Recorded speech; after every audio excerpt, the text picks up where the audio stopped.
شرعی معذور کی نماز اور وضو کا حکم۔ حافظ عاصم دہلی سے پوچھتے ہیں، میری والدہ کو کسی بیماری کی وجہ سے بار بار ہر 5-10 سیکنڈ بعد پیشاب کے قطروں کی شکایت رہتی ہے، وہ نماز کیسے ادا کریں گی اور وضو کا کیا حکم ہوگا؟ یہ بہت اہم مسئلہ ہے کہ جس کو قطرے آنے کی بیماری ہو یا بار بار ہوا خارج ہونے کی بیماری ہو، وہ نماز کیسے پڑھے گا؟ یہ ایسا مسئلہ ہے کہ لوگ بہت خون پیتے ہیں بار بار پوچھ کے، تو یہ بہت اچھی طرح سے سمجھیں، اور یہ ایک کلپ ریکارڈ ہو جائے گا تاکہ ہم آئندہ کوئی بھی یہ مسئلہ پوچھتے ہیں تو اسی کلپ کا حوالہ دوں گا میں۔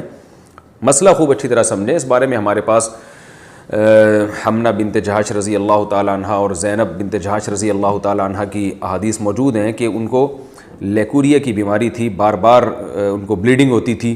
آپ صلی اللہ علیہ وسلم نے ان کو حکم دیا کہ وہ ہر نماز کے لیے وضو کریں گی اور اسی وضو سے وہ جتنی چاہیں نمازیں پڑھیں۔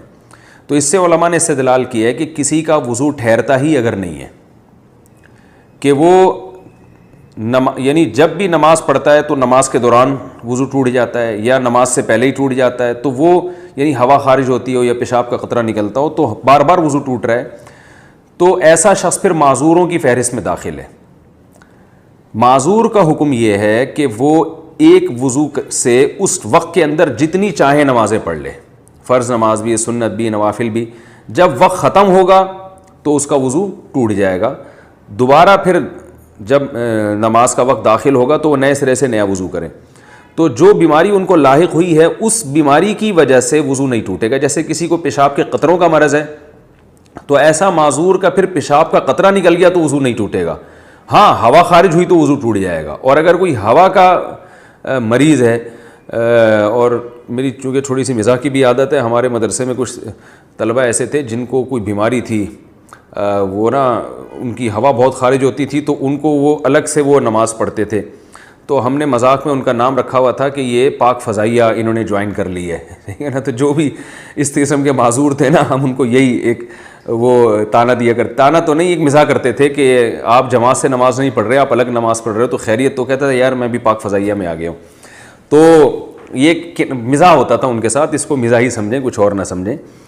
تو ہوا بار بار خارج ہوتی ہے، ایک تو پاک فضائیہ وہ ہے جو واقعی پاک فضائیہ ہے، جو ایئر فورس ہے ہماری، وہ تو ہمارے لیے قابل فخر ہے۔ یہ فضائیہ سے مراد وہ والی فضا نہیں ہے، یہ کوئی اور والی فضا مراد ہے اس سے۔ تو بار بار کسی کی ہوا اگر خارج ہو رہی ہے، بار بار پیشاب کا قطرہ خارج ہو رہا ہے اور نماز کے دوران بھی قطرہ خارج ہو جاتا ہے، تو پھر اس کے لیے حکم یہی ہے کہ وہ اسی وضو سے جتنی چاہے نمازیں پڑھے۔ جب نماز کا وقت ختم ہوگا، نیا وقت داخل ہوگا تو نئے وضو سے پھر وہ نئی نمازیں، وہ جتنی نمازیں چاہے پڑھیں گا۔ یعنی ایک وضو سے وہ اگلے وقت کی نمازیں نہیں پڑھ سکتا بس، لیکن کسی اور وجہ سے وضو ٹوٹا تو ٹوٹ جائے گا۔ اب یہ کہ معذوروں کی فہرست میں داخل کب ہوگا یہ سمجھیں۔ کسی بھی شخص پر کوئی ایک نماز کا پورا وقت ایسا آ جائے کہ جس پورے وقت میں کوشش کے باوجود وہ باوضو ہو کے نماز نہ پڑھ سکے، تو جب یہ اس کنڈیشن میں وہ آئے گا تو وہ معذوروں کی فہرست میں داخل ہو جائے گا۔ مثال کے طور پر مغرب اور عشاء کا وقت بہت تھوڑا ہوتا ہے، اس مغرب اور عشاء کے تو درمیان کا وقت ہے، فرض کریں وہ 1.5 گھنٹے کا وقت تھا مغرب اور عشاء کے درمیان۔ اب اس شخص نے وضو کیا اطمینان سے، وضو کے بعد اس نے کھڑے ہو کر نیت باندھی مغرب کی نماز کی، لیکن اس سلام پھیرنے سے پہلے اسے پیشاب کا قطرہ خارج ہو گیا، تو یہ دوبارہ جائے گا، وضو کرے گا، ٹھیک ہے نا۔ پھر دوبارہ جب نماز کی نیت باندھتا ہے تو اسے پتہ ہے کہ میں سلام پھیرنے سے پہلے پھر قطرہ خارج ہو جائے گا، یا پتہ تو نہیں ہے لیکن عملاً ایسا ہو گیا، تو پورا ٹائم اس کو ٹائم نہیں مل رہا کہ وضو کر کے نماز پڑھ سکے۔ تو جب بھی ایک دفعہ ایسا ہوگا تو ایک دفعہ ایسے ہونے کے بعد شریعت اس پہ معذور ہونے کا حکم لگا دے گی۔ یہ معذور کا مطلب بھائی یہ وضو کر کے نماز پڑھ ہی نہیں سکتا۔ تو جب ایک دفعہ معذوروں کی فہرست میں داخل ہو گیا تو اب ہر نماز میں یہ ضروری نہیں ہے کہ پورا ٹائم اسے یہ قطرہ آتا رہے، کیونکہ یہ تو بڑا حرج ہو جائے گا نا، پورا ٹائم کون چیک کرتا رہے گا۔ تو ایک دفعہ جب معذوروں کی فہرست میں داخل ہو گیا تو اب وہ ہمیشہ کے لیے معذوروں ہی کی فہرست میں رہے گا۔ اب اس معذوروں کی فہرست سے نکلے گا اس وقت جب پورا ٹائم نماز کا گزر جائے اور ایک دفعہ بھی قطرہ خارج نہ ہو۔ یعنی آپ یوں سمجھ لیں کہ مغرب سے عشاء کے دوران اس نے تجربہ کر کے دیکھا کہ بھئی میں پورا ٹائم گزرتا ہے نماز نہیں پڑھ پاتا میں، اور وہ قطرہ خارج ہو جاتا ہے، تو یہ نوٹ کر لے کہ بھئی میں معذوروں کی فہرست میں داخل ہو گیا۔ اب عشاء کی نماز کا جب وقت داخل ہوگا تو یہ ایک دفعہ وضو کرے. اب فجر تک اس کا وضو باقی رہے گا.